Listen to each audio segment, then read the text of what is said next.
inaugural year to have esports at Salpointe, um, and we all probably have varying levels of ability as well as varying levels of varying levels of understanding how this might work. So esports might be one of the few sports that doesn't get suspended or delayed due to our isolation based on the metrics in Pima County, those COVID metrics. And I'm Miss Ball, in case you didn't know that. I'm Miss Ball. And Mrs. McQuown, our CTE department chair, is going to assist me. And she's one of my favorite go to people. Mute your Oh, you're mic. so kind. Hi. She's joined us. I was saying good things about you, I promise. I So heard. I was telling you guys that Mrs. McQuown is one of my go-to people if I need to get something done. Yeah, Oh, thanks. thank you. Um, all right, so dear guest, while I'm going through this, before we get to Q&A, try muting your mics and let me check the chat, see if you're getting feedback from me. We're okay, bad I. Many of our guests are among friends right now, and they're they're having a little fun. Okay, so let me tell you quickly how this came about. So I'm a geek, been a geek all my life, and I was an engineer, now a teacher, and I teach geek subjects in STEM. And I love that when I was coming of age, Bill Gates became a millionaire billionaire because then it became cool to be a geek. When I was younger, it was not cool. I was called a brain. It was an insult to be called brain. I was also called a loner.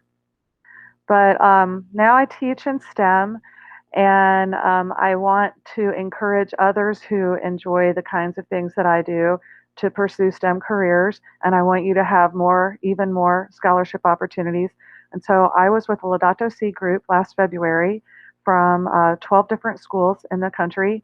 And one of the teachers spoke to me across the dinner table. You teach programming? Do you have an esports team here? We're looking for people to scrimmage all the time. Like, no, we don't, but that sounds like a great idea. So I shared that with some of the Salpointe staff and people like Mrs. McQuown and Mrs. Sullivan and Mr. Grunsfelder thought that was a great idea. And then you know what happened to us in March? No matter where you went to school, so freshmen, even though you might be new to Salpointe, I know that the isolation, the quarantining affected you too. So, we went to distance learning, we survived, and then in May, I was in an artificial intelligence webinar and someone reminded me about esports. And so then I was in an esports webinar and I contacted the same people I had in February and they said, let's go for it. So here we are. I'm going to give you a little bit of background and some testimonials and what the play versus experience is like and next steps for us. Okay. So I'm sure you've seen in the headlines about how esports is becoming a pretty big deal. Pro gamers, they are organizing competitions, colleges are building arenas specifically for esports. Um, and what we love about esports are some of the same things that we love about competitive sports. They're mentioning Atari here on this slide that there was actually in 1980, and I'm vintage, so I remember what a good year 1980 was. There was a Space Invaders Championship, 10,000 participants. And that was the beginning of what we see now with esports. I remember the first Atari console on my block. Um, my dear friend, same age as me, her dad worked at a J.C. Penney. She lived in the corner house 5 doors down from me. And we played, this amazing game called Pong. Black field, 2 white rectangles, and a white circle to represent some kind of ping pong or table tennis. Yep, that was the beginning. All right, so from that all the way to now we have these MOBA games. We've got these high school communities, tens of thousands of students in more than 1,000 schools who are playing in these leagues. And we are just starting. So I didn't insert a number here, and we're growing and communicated interest at least. I'm sure there are many more who are interested who have not contacted me yet. And colleges are having their own teams, and they are recruiting high school students and offering scholarships. And there are now actually professional career opportunities in esports, as well as many other STEM careers. So if you enjoy video games for recreation and personal enjoyment, typically those have been individually focused. Lately, I see and hear you guys are joining each other on a server like Discord and you're participating in team games. So what if we took that up another level and we had an organized team playing against another organized team where it's structured by the AIA and it's competitive and recognized statewide for championships? Wouldn't that be cool? So traditional sports, you've got the competitive spirit, you've got the community spirit, teamwork, and those great storylines that draw us to playing and watching sports. The same thing in esports. Got the competition, the community of it, teamwork, and those great storylines about the champions we play, but also about ourselves as gamers and individuals. So here's hoping that this will work. Let me check in the chat, see if we have a question. All right. Okay, so silence the chat for a moment. Keep your keyboard still. And let's listen to this. Overwhelmingly, the support has been there with, man, I wish that had been available when I was in high school. I guess it was last fall, some of the students were starting to go, hey, can we get a gaming club going? And then word came down that our athletic director was looking for someone to coach esports. And I said, this is something that's right up my alley. You know, I've always been in tune with the geek kids, you know, the geeks, the nerds, whatever. That's my scene. That's what I was in high school. I mean, I've done it all. I've done computer-based stuff. I played World of Warcraft for about 10 years. 360s in the house right now.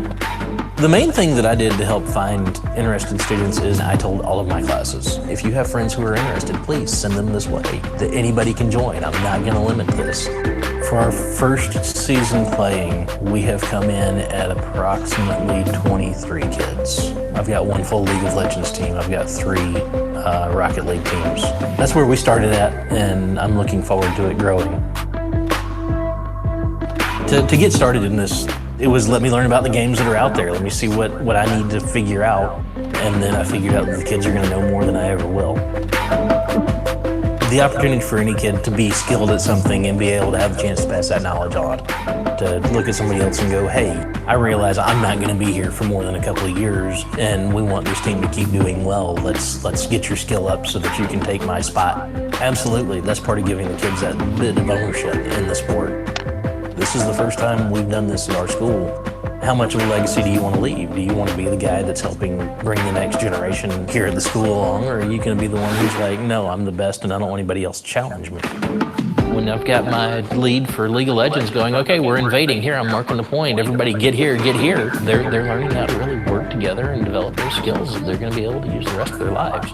Here's your place where you can come in and be part of a team. Esports gives that kid who is a gamer that chance to be involved in the school and maybe help them develop more school pride than what they've had. They can say, hey, I was part of this, and that they now have the opportunity to letter in it. Gives them a reason to go out and say, hey, you know, maybe I do want to buy that Letterman's jacket. Maybe I do want to build some memories about high school that will last and be worthwhile. Ultimately, being a coach is opening doors for students to find their way to belong in a school that they don't have through any other means. So let's grow it. Let's make the school a more welcoming place for everybody.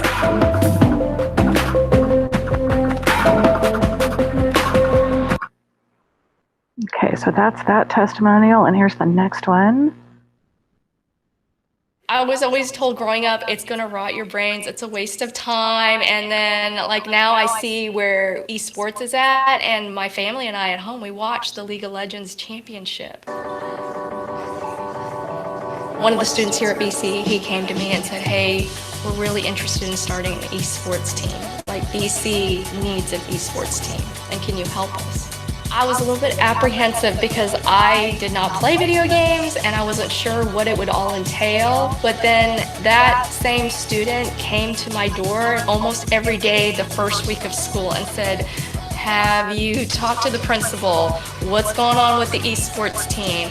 It's really because of the students. They were the ones that I felt like, because they're so interested, I think I can do this. My team, they never played League of Legends before, and them going from starting out just at the basic beginnings to now they're in the 30s and seeing how their team work, they're strategizing, and they've basically taken ownership of our team and run with it. It's been fantastic. At our school, leadership is really encouraged and admired among the students. With esports, my students get an opportunity in a different way than what maybe traditionally would be thought of as this is a leadership role we would have. So we have a team captain, we also have a team coach, and they really work really well with the students to kind of bring them together. And they are the ones that outside of school, they're practicing. We get 3 hours of practice a day. They come in at 7 a.m. in the morning and they're waiting for me. They're like, "Hey, we're ready to go. Can we come in? Can we practice?" Originally, we were practicing 3 days a week and they were like concerned they weren't getting enough practice. They were like, "Can we do more? Can we squeeze in another day?" So they wanted to do 5 days a week, but I was like, let's start with 3, let's build up to 4, and if we make it to playoffs, then we'll go to 5. They are just so motivated to kind of like take ownership of it. They basically decide beforehand what their bands are, who's doing what position, because I really would not have that kind of knowledge. And even though I don't play as much as they do, you know, you have to admire somebody who's built up their skill set. They've had to put in a lot of time and energy in order to be so good. And then when I play, I go like, wow, this is a lot harder than it looks. It has been wonderful watching how good my students have gotten in such a short amount of time.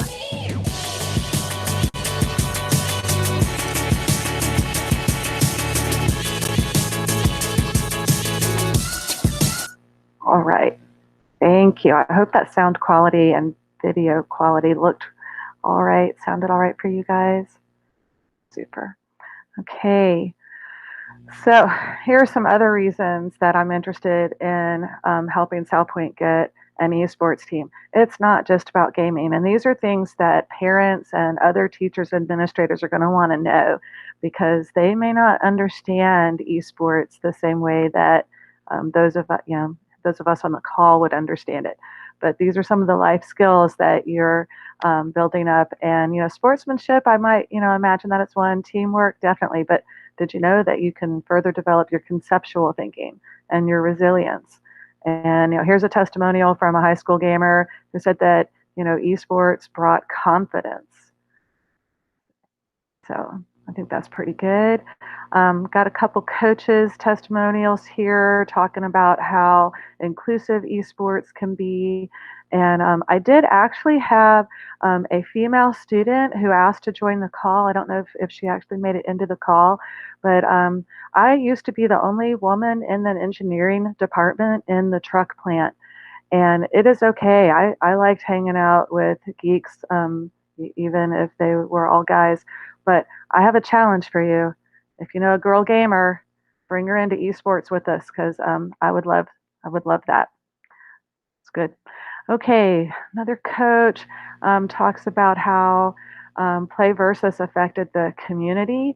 That he was in a small Kentucky town, and that joy and excitement was added to their community from their esport events. As their team was playing, they were getting the word out, and they began having the local newspaper feature them, and then they were starting to host like the streaming parties and have their own fan club. All right, this is a parent testimonial. It's a little bit wordy. I'll share this with you electronically, and so you can take the time to read it. But any of you who have participated in an extracurricular activity may have experienced how it makes you manage your time better and prioritize how you spend your time. And so counterintuitively, your grades may go up because you want to have that time set aside to practice the games and play in the matches, and you'll have to get your schoolwork done so you can do that. So there's that. These are a couple testimonials about the scholarships, and I'll let you read this later, but I can tell you the teacher that I met in February, she came from Louisiana, and one of the things she said I will always remember because of its impact on me, she had a student on her esports team who was going to study in college a non-STEM career, okay, and he still was offered an esports scholarship because the college was, wanting to build their esports program. And they didn't mind that he was earning a degree in something other than a STEM related career.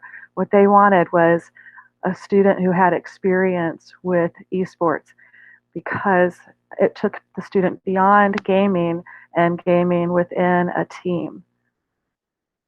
So I'll share that with you. We are working out some details regarding on campus, but right now we're remote, and Play Versus and AIA are allowing us to conduct our esports season remotely. And we will do that through the Play Versus website, the Discord server, Steam, and that way we can access the games that are sanctioned by the AIA for high school level.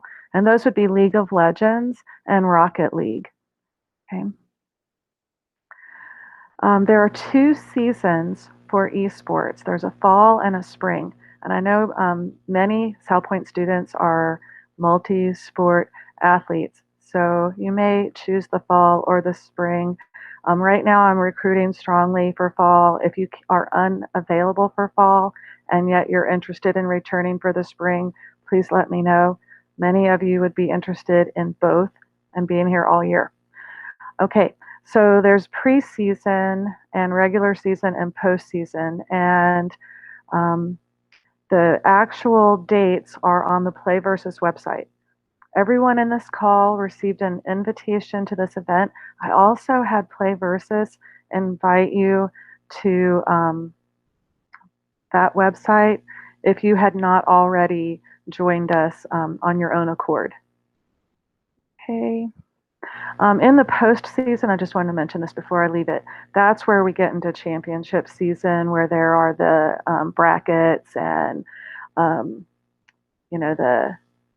regionals and championship games.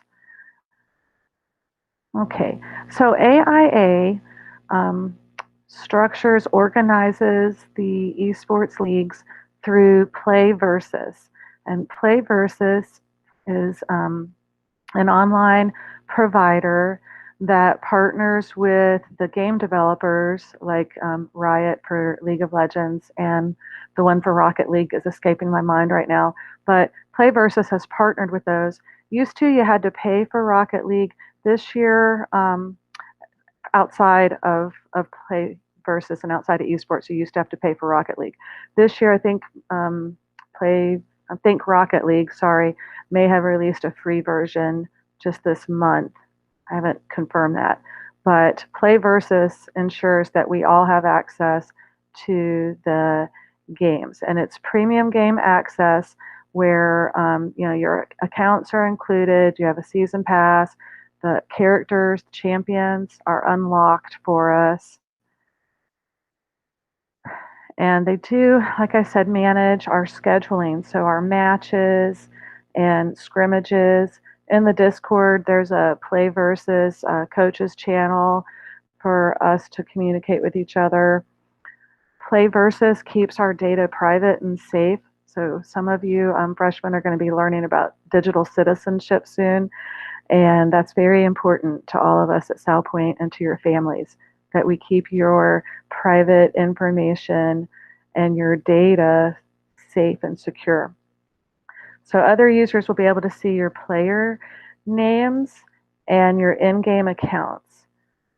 Okay, but using Play Versus allows us to to keep your data secure. If you have a family member, a parent or guardian who's concerned about your anonymity online or your safety online, let me talk to them and let's see what we can work out.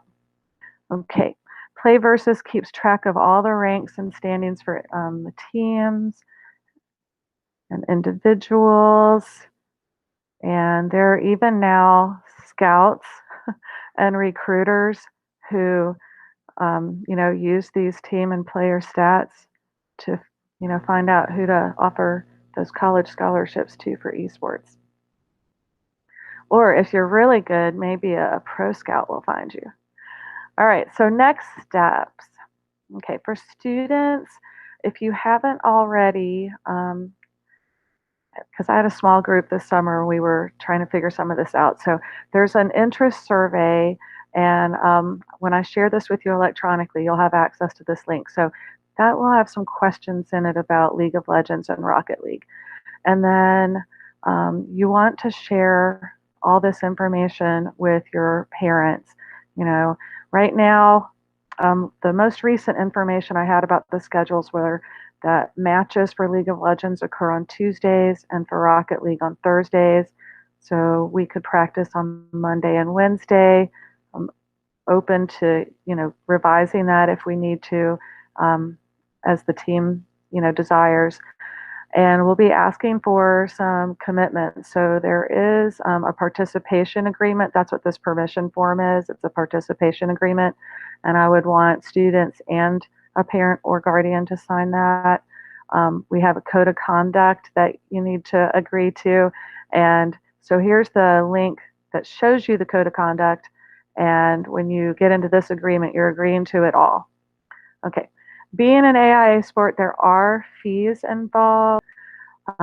We would love for families to watch the streams or the videos of our matches. And if you haven't ever played League of Legends, for instance, there's a way to go back and look at the game from your perspective. And so you could show that to your family and involve them. All right. And then it's kind of strange to think of esports as a sport and us as athletes, but it is defined that way and regulated by the AIA. And so we fall under the Code of Conduct for Athletics at Salpointe. And that does require that, student athlete has student first. So academics before the extracurriculars. Okay. But what's nice about this is most of us would game anyway. And when you're part of an esports team, it kind of structures when and how you game and leads to that healthy balance and helps you manage your time and task.